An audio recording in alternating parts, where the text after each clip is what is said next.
Here I am in my studio again. I managed to put in all those rocks yesterday and they're more or less dry. I haven't really used any liquid and I'm using palette knives because they help me not to fiddle. And I'm a big fan of not fiddling. So here I've got my, I'm just going to start doing these rocks. And here I've found it very advantageous just to use a palette knife and not worry about too much about the detail, because what I want to catch in this painting is actually the light. So I'm just going to pick up some light colours just to make sure I know where I'm going eventually. But in fact, what I'm going to do first is put in the darks. And I'm not too worried about getting it fiendishly accurate. I just want to get the feeling of those rocks. Actually, this one's a bit further that way. And I've actually outlined some of my sketch in oil pastel. I find that very useful because it just dissolves into oil paint. So charcoal will make your paint mucky. Oil pastels work really well. So darks. So I've got this lovely sort of glowing rock here. So I'm going to try and mix up a nice warm colour. I'm just going to put that at the bottom of that rock. Whoa, maybe that's a bit too pale. I can scrape it off and add some more. There's some going on here, so I'm actually just scraping on a thin layer of paint, and hopefully that will mix into the colour that I want eventually. I'm just going to pick up some lighter areas just so this rock makes sense.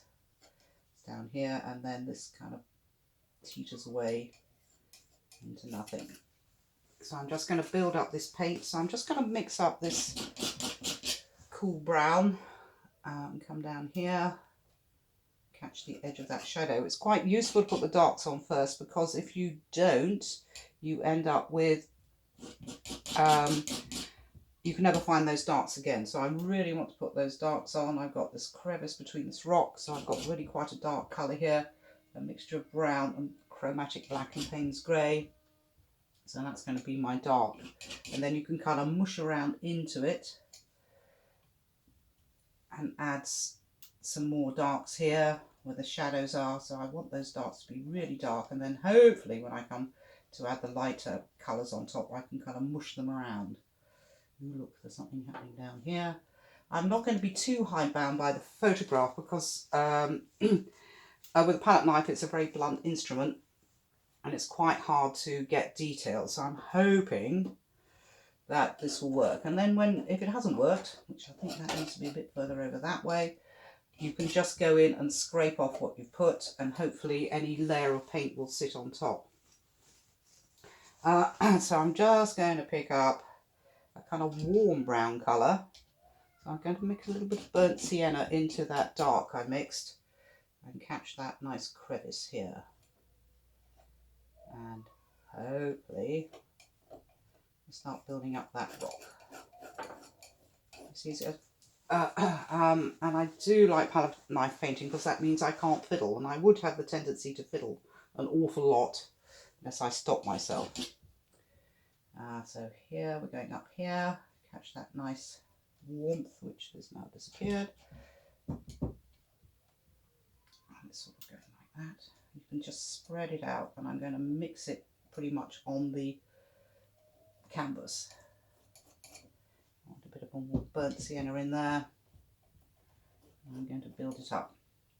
So I'm just going to catch those colours. So I'm putting on that thin layer of colour there. Hopefully it will actually mix with any more colour I want to put on there. So if I start with that kind of this big old rock here, I've got that kind of mottled affair, and I'm going to be putting on the lights at the end. So this is, as I say, a mixture of Payne's grey, burnt umber, and a little bit of white, and that's not enough.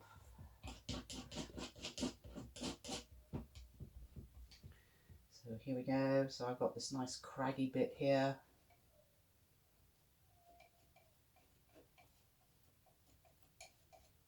And I want to make a lighter version of that colour to get that nice mottling on it here.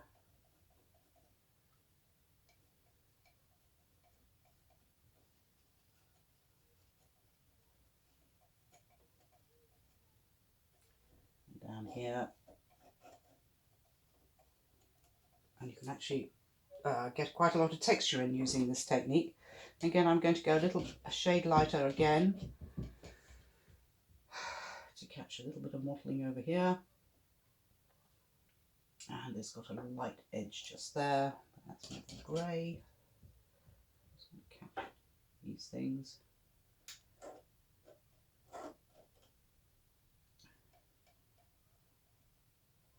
And you can smush it around, and it's really nice because you're not getting too bogged down in the detail.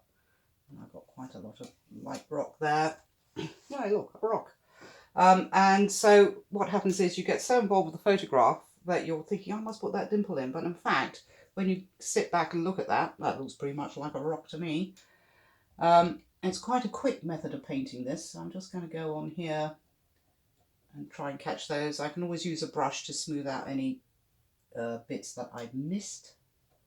And I do want to get this angularity. And a bit of white here. And then I've got this here rock here. I want to catch that lovely shape.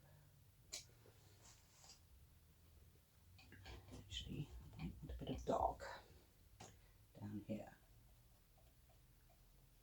And I always use this particular shape of palette knife, just the small trowel shape. I find I've got a lot of different kinds, but that's the one I always go back to. And I'm just picking up, it's actually lichen, actually making this rock all fuzzy. And the nice thing about working from things that you, photographs you yourself had taken, this was a holiday snap, well it was a photograph actually for a painting, that you can remember what you were doing when you were there. It was a lovely day in September, and I was perched on a rock sketching with my friend Patty. It was very nice. And you can see just by moving it around, you can have quite a nice rock texture quite easily.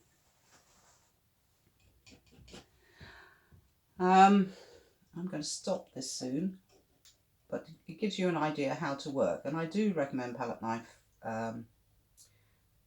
painting because it's such fun. I've tried it with life painting, but it's just so difficult. So with landscapes, it helps me free up. Although I do have a plan to go back to brushes, but I will stop that here and show you the